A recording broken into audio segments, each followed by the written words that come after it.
Second week in Lent, Sunday. God the Father delivered Christ to his passion. God spared not even his own Son, but delivered him up for us all. Christ suffered willingly, moved by obedience to his Father. Wherefore God the Father delivered Christ to his passion, and this in 3 ways. 1.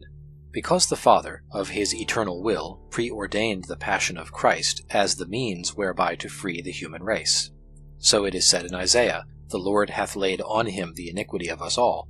And again, "The Lord was pleased to bruise him in infirmity." 2. Because he inspired our Lord with the willingness to suffer for us, pouring into his soul the love which produced the will to suffer. Whence the prophet goes on to say, "He was offered because it was his own will." 3.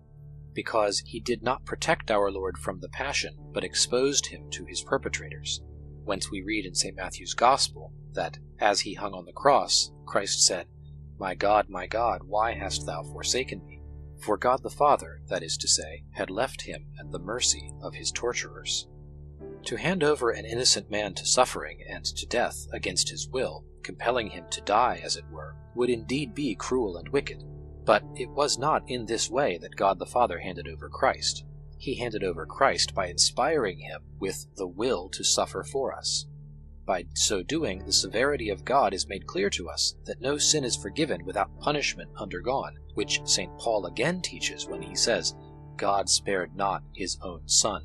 At the same time, God's good-heartedness is shown in the fact that whereas man could not, no matter what his punishment, sufficiently make satisfaction, God has given man someone who can make that satisfaction for him, which is what St. Paul means by, "He delivered him up for us all," and again when he says, "God hath proposed Christ to be a propitiation through faith in his blood." The same activity in a good man and in a bad man is differently judged, inasmuch as the root from which it proceeds is different. The Father, for example, delivered over Christ, and Christ delivered himself, and this from love, and therefore they are praised. Judas delivered him from love of gain, the Jews from hatred, Pilate from the worldly fear with which he feared Caesar, and these are rightly regarded with horror. Christ therefore did not owe to death the debt of necessity, but of charity, the charity to men by which he willed their salvation, and the charity to God by which he willed to fulfill God's will, as it says in the Gospel, "Not as I will, but as thou